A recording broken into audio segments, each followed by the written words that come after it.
Vamos então à segunda parte desse capítulo. Nós vimos aqui na primeira parte que o Alexandre foi chamado a socorrer o irmão Antônio, que estava ali prestes a desencarnar por causa das suas preocupações descabidas, por causa de todo o estresse que ele levou ali para a cama, de todas as preocupações e tudo aquilo. Ele estava prestes a ter um derrame, a desencarnar, e o Alexandre está ali tentando ajudá-lo. A mãe vem buscar o Alexandre, leva ele até ali, e o Alexandre pede ajuda para um grupo, que é um grupo do irmão Francisco, que vem até ali ajudar. Aí ele pede ao Francisco que vá buscar um encarnado, né, em desdobramento do sono, um encarnado equilibrado que possa auxiliar ali, doando fluidos, doando energia para esse irmão Antônio, para que ele possa se restabelecer. Então a gente viu aqui que o André tinha um monte de perguntas a fazer, mas dada a gravidade da situação ele silencia. Foi aqui que nós paramos, né? Quando ele diz: verdadeiro mundo de interrogações assomavam-me ao cérebro a fim de solucionar as questões do momento. Contudo, compreendendo a gravidade dos minutos em face da tarefa para a qual fôramos chamados, resolvi silenciar. Não decorreu muito tempo e Francisco voltava seguido de alguém. Tratava-se do companheiro encarnado a que Alexandre se referira. Não houve oportunidade para saudações. O orientador, tomando-lhe a destra, conduziu imediatamente à cabeceira do moribundo, dizendo-lhe com autoridade afetuosa: Afonso, não temos um segundo a perder. Coloque ambas as mãos na fronte do enfermo e conserve-se em oração. O interpelado não pestanejou, dando-me a impressão de um veterano em semelhantes serviços de assistência. Parecia sumamente despreocupado de todos nós, fixando-se tão somente na obrigação a cumprir. Foi então que vi Alexandre funcionar como verdadeiro magnetizador. Recordando meus antigos trabalhos médicos nos casos extremos de transfusão de sangue, via-se-lhe perfeitamente o esforço de transferir vigorosos fluidos de Afonso para o organismo de Antônio, já moribundo. Então a gente vê ali ele descrevendo o esforço do Alexandre de transferir os fluidos do Afonso, encarnado ali em desdobramento, para o Antônio, encarnado ali, prestes a sofrer um AVC, né, até um derrame, e desencarnar. Então ele está mandando esses fluidos do Afonso para fortalecer as células. Vamos lembrar que na primeira parte desse capítulo ele pede para o Antônio se manter atento e retomar o comando das células, porque eles precisam energizar as células, fazer com que as células recobrem tanto a energia como a tranquilidade, para ele sair daquele estado que ele estava ali, né, de desequilíbrio. Na qualidade de discípulo, acentuando minhas faculdades de análise, tanto de preciosa lição, observei que o semblante do enfermo transformava-se gradativamente. À medida que o instrutor movimentava as mãos sobre o cérebro de Antônio, este revelava sinais crescentes de melhoras. Verificava sob forte assombro que a sua forma perispiritual reunia-se devagarinho à forma física, integrando-se harmoniosamente uma com a outra, como se estivessem de novo em processo de reajustamento, célula por célula. Então, conforme ele ia se energizando, retomando o comando e o equilíbrio do corpo, o seu perispírito ia ali se acoplando, voltando ali para aquele corpo, célula a célula. Depois de um quarto de hora, segundo o meu cálculo de tempo, estava finda a laboriosa intervenção magnética e Alexandre, Chamando a velhinha, acentuou. Perdão. Então nós vemos aqui que depois de uns 15 minutos ali de transfusão energética que o Alexandre fez do Afonso para o Antônio, ele se dirige a velhinha, né, a mãe do Antônio. Justina, o coágulo acaba de ser reabsorvido. Perdão. Então eles conseguiram desfazer o coágulo que ia gerar aquele estouro de uma das veias no cérebro. Justina, o coágulo acaba de ser reabsorvido e conseguimos socorrer a artéria com os nossos recursos. Mas Antônio terá, no máximo, 5 meses a mais de permanência na Terra. Ele coloca, no máximo, 5 meses de permanência na Terra. Se você pleiteou o auxílio de agora para ajudá-lo a resolver negócios urgentes, não perca as oportunidades, porque os reparos deste instante não perdurarão mais de 150 dias. E não se esqueça de preveni-lo pelos processos intuitivos ao nosso alcance, quanto ao cuidado que deverá manter. Perdão.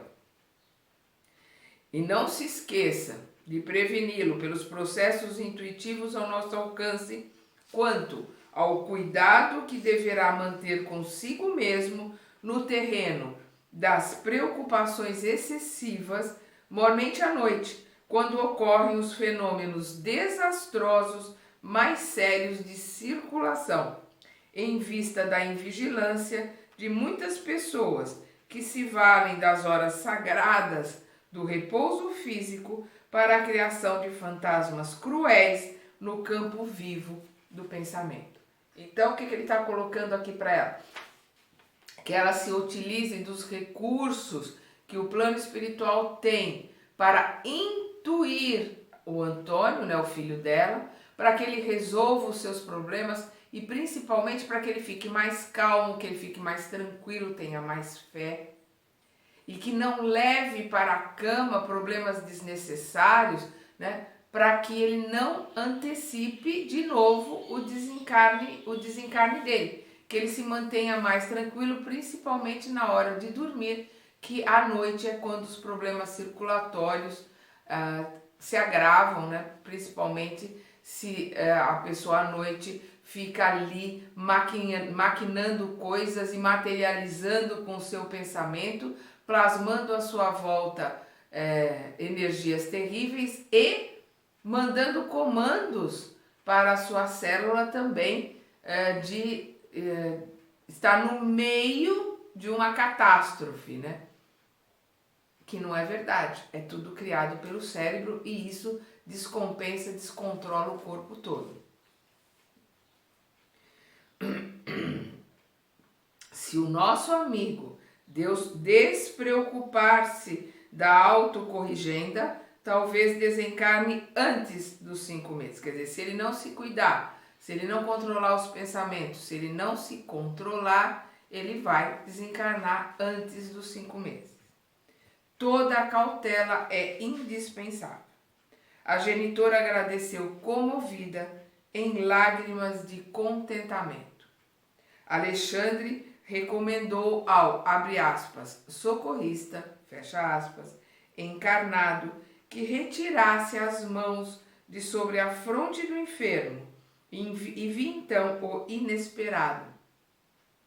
O doente grave, reintegrado nas funções orgânicas com a harmonia possível, abriu os olhos físicos, como se estivesse profundamente embriagado, e começou a gritar estentoricamente: socorro, socorro, acudam-me, pelo amor de Deus, eu morro.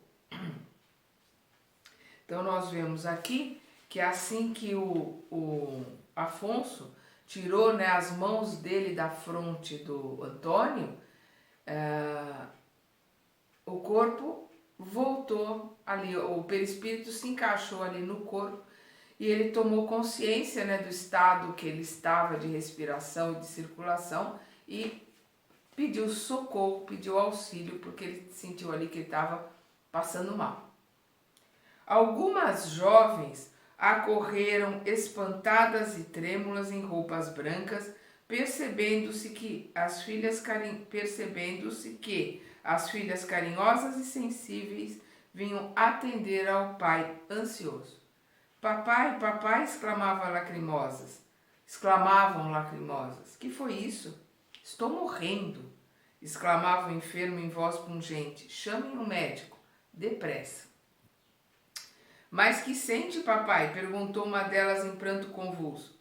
Sinto-me morrer. Tenho a cabeça tonta, incapaz de raciocinar. Grande era a azáfama dos encarnados que passavam por nós, em bulha indescritível, atropelando-se uns aos outros, sem o mais leve traço de consciência a respeito de nossa presença ali. Alexandre solicitou ao irmão Francisco fornecesse instruções a Afonso para que este regressasse ao lar e, depois da providência, dispôs-se a retirar e disse-me sorrindo, diante da estranheza que a atitude alarmante das moças me causava. Palavras do Alexandre, né? Geralmente, quando os nossos amigos encarnados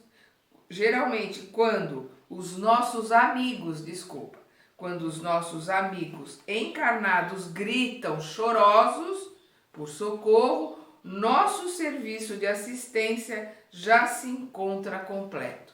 Partamos. Então, o que ele está colocando aqui? Quando os irmãos gritam por socorro, estão ali aflitos, pedindo médico, pedindo ajuda, normalmente o plano espiritual já fez o seu trabalho, já socorreu, a pessoa já está ali melhorada dentro do possível, né? Ela já foi socorrida pelo plano espiritual. O doente, semilúcido, prosseguia inquieto, enquanto o telefone tilintava, cooperando para a imediata visita do médico. A velhinha despediu-se de nós, comovedoramente, permanecendo junto do enfermo, velando, devotada e humilde. Na via pública, pedi ao instrutor me pusesse em contato mais íntimo com o irmão Francisco, que nos acompanhava solícito. Alexandre, afável como sempre, atendeu meus desejos. Nossa pequena expedição, esclareceu o chefe do agrupamento, depois de trocar comigo palavras muito cordiais, é uma das inumeráveis turmas de socorro que colaboram nos círculos da crosta. Somos milhares de servidores nessas condições ligadas a diversas regiões espirituais mais elevadas. Então, é uma das turmas de socorro, que está colocando aqui, existem inúmeras turmas de socorro que colaboram na terra, na crosta, né, com os irmãos encarnados.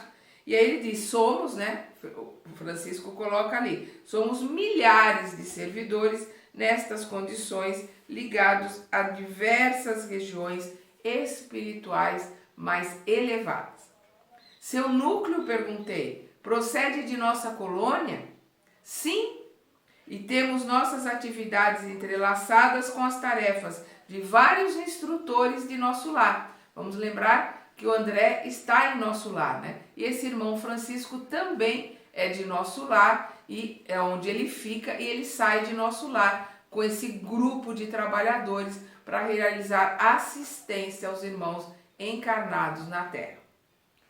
E há tarefas especializadas para cada grupo dessa natureza?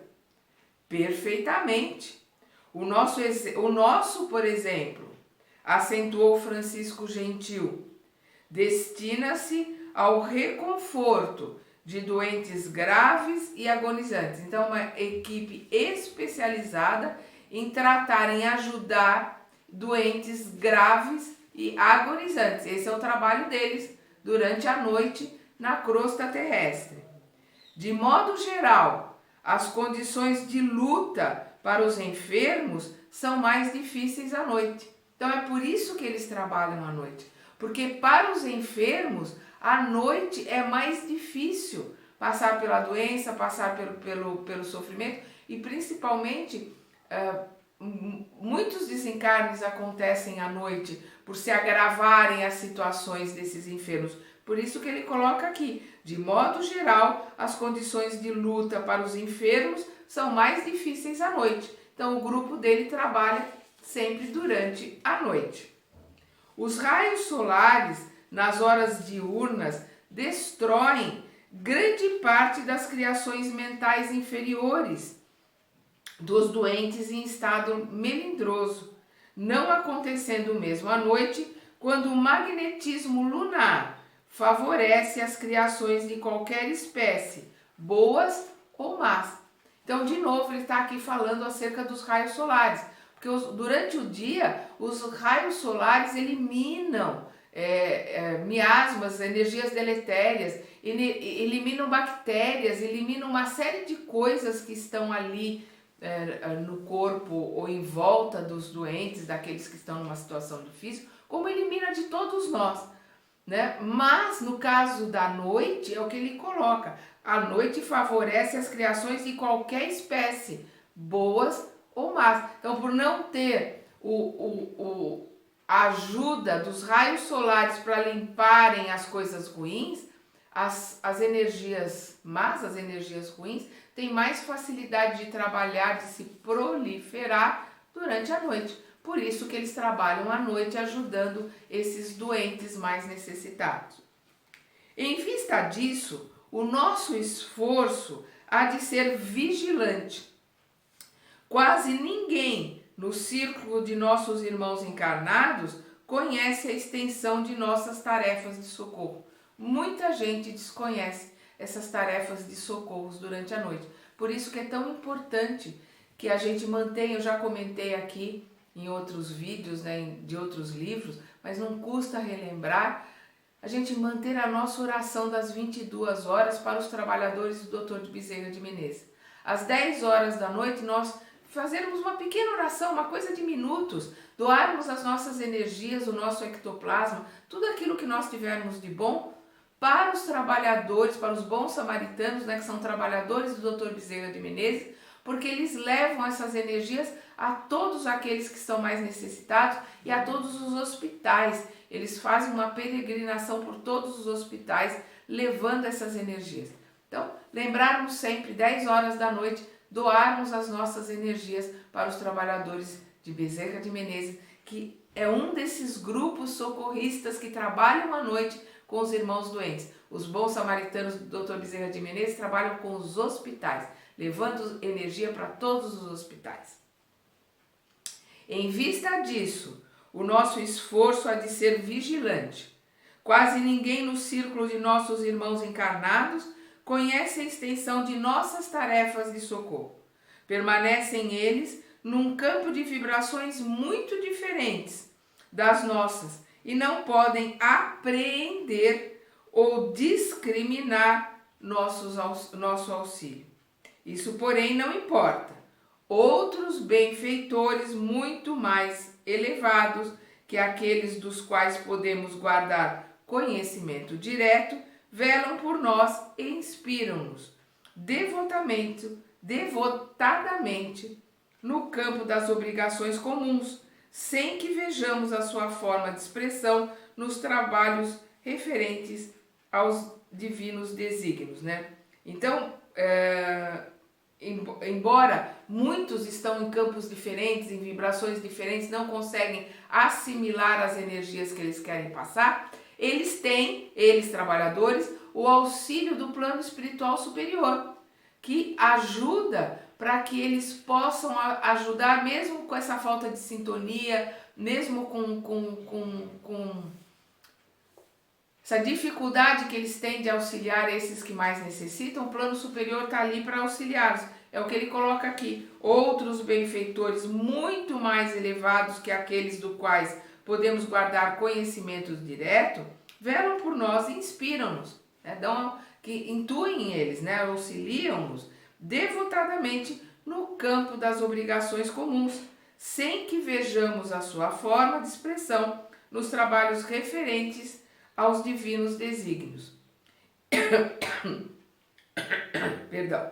E talvez porque eu sorrisse, admirando-lhe o ideal de renúncia serena e santificante, o interlocutor também sorriu e acrescentou: sim, meu amigo, reclamar compreensão e resultados de criaturas e situações ainda incapacitadas para nolas dar constituem exigência mais cruel que a solicitação de recompensas imediatas. Olha que colocação linda. Exigir, né, sintonia, exigir que aqueles espíritos que ainda não têm esclarecimento, ainda não conseguem, não têm discernimento, são muito crianças ainda, estão começando o seu desenvolvimento. Pedir que eles tenham uma resposta, que eles tenham uma sintonia igual daqueles que estão mais desenvolvidos, é maldade, é crueldade para com eles. Vou repetir a colocação dele porque é muito bonita. Sim, meu amigo, reclamar compreensão e resultados de criaturas e situações ainda incapacitadas para nolas dar constitui exigência mais cruel que a solicitação de recompensas imediatas. Era bem a verdade convincente. Mantinha-se o irmão Francisco dentro da lógica mais elevada. Os que auxiliam alguém interessados no reconhecimento ou na compensação quase sempre permanecem de olhos cerrados para o concurso divino e invisível que de mais alto recebe. Exigem que outros lhes identifiquem a posição de benfeitores, mas nunca se recordam de que amigos sábios e desvelados lhes oferecem a melhor cooperação de planos superiores, sem deles reclamarem a mínima nota de gratidão pessoal. Então, nós recebemos a ajuda do plano espiritual, temos a obrigação de ajudar aqueles que sabem menos do que nós, que têm menos compreensão do que nós, sem nada pedir, sem nada exigir e sem reclamar deles não estarem à altura, não estarem colaborando, porque nós não sabemos o quanto nós também deixamos de colaborar com aqueles que nos auxiliam. A gente precisa cair na real, entendermos as coisas como elas são.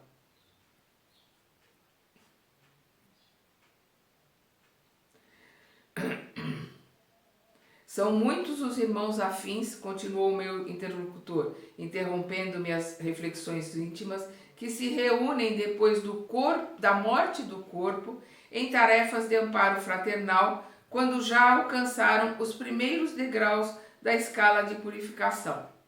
Do que me é possível ajuizar, semelhantes trabalhos são dos mais edificantes e dignos em favor dos homens. Raramente os companheiros encarnados, quando em excelentes condições de saúde física, podem compreender as aflições dos enfermos em posição desesperadora ou dos moribundos prestes a partir.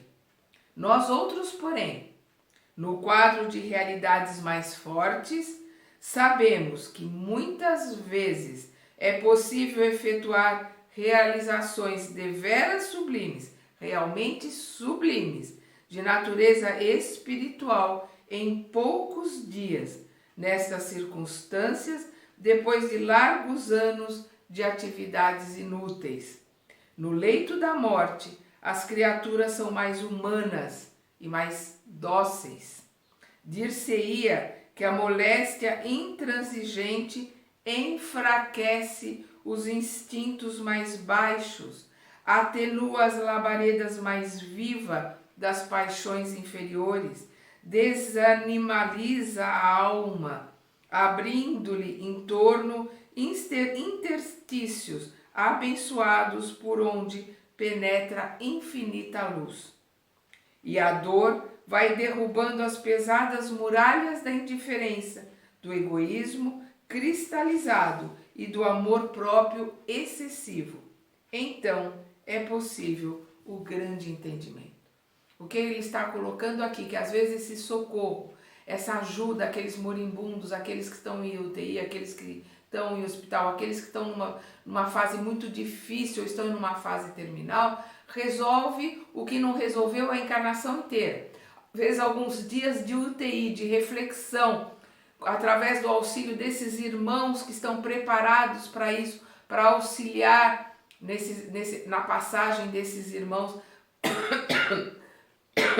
perdão, fazendo com que eles se reconciliem consigo mesmo, que eles busquem o perdão da família, o perdão dos amigos, que eles peçam perdão para aqueles que já se foram, que eles se reconciliem com os familiares, com os amigos. Às vezes 10, 12 dias, 15 dias de UTI resolve todos os problemas, ou 15 dias de internação no hospital resolve todos os problemas que não foram resolvidos durante toda a encarnação. É isso que ele está colocando aqui.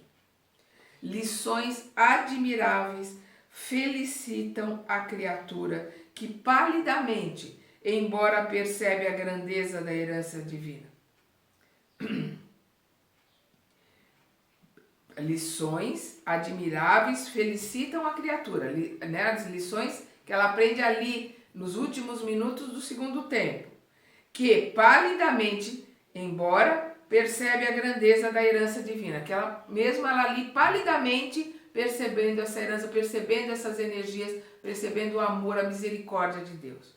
Acentua-se-lhe o heroísmo, gravam-se-lhe no coração para sempre mensagens vivas de amor e sabedoria. Na noite espessa da agonia, começa a brilhar a aurora da vida eterna. Então, na noite espessa da agonia, aquela modificação que ocorre ali nos últimos minutos, começa a brilhar a aurora da vida eterna. Então, se faz a diferença para aquele espírito que está desencarnando poder entrar no plano espiritual com outra cabeça, com outra energia, melhorado, energizado, se conhecendo mais, graças a esses minutos ou esses dias ou alguns meses de situação difícil no hospital. Na noite espessa da agonia, começa a brilhar a aurora da vida eterna, e aos seus clarões indistintos, nossos princípios são facilmente aceitos. A sensibilidade demonstra características sublimes, e a luz imortal lança fontes de infinito poder nos recessos do espírito. O interlocutor fez longa pausa e rematou. Desse modo, conseguimos efetuar um serviço de assistência eficaz, carreando novos valores no campo da fraternidade e do bem legítimo. Nunca observou a paciência inesperada de doentes graves, a calma de certos enfermos incuráveis e a suprema conformação da maioria dos moribundos? Muitas vezes, semelhantes edificações incompreensíveis para os encarnados que o cercam constituem o fruto do esforço de nossos grupos itinerantes de socorro. Francisco enunciara sublimes verdades.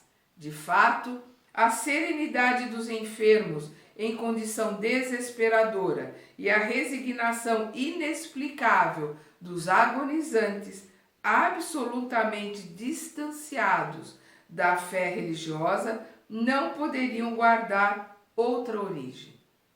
A bondade divina é infinita e em todos os lugares.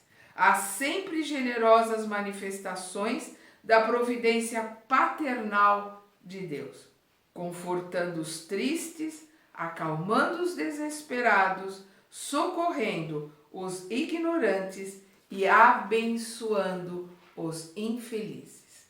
Então, o André, pelas lembranças dele como médico na Terra, entendeu o que o Francisco está colocando e lembrou de enfermos agonizantes ali que mantinham uma calma, uma tranquilidade, embora não tivessem fé religiosa, que eles não sabiam de onde vinham, e agora ele entende. Vem desses grupos socorristas que estão ali energizando, auxiliando para que aquele irmão possa ter uma ajuda, possa ter um insight, um estalar de luz nos últimos minutos da encarnação. Vamos continuar estudando e aprendendo com André Luiz no próximo capítulo.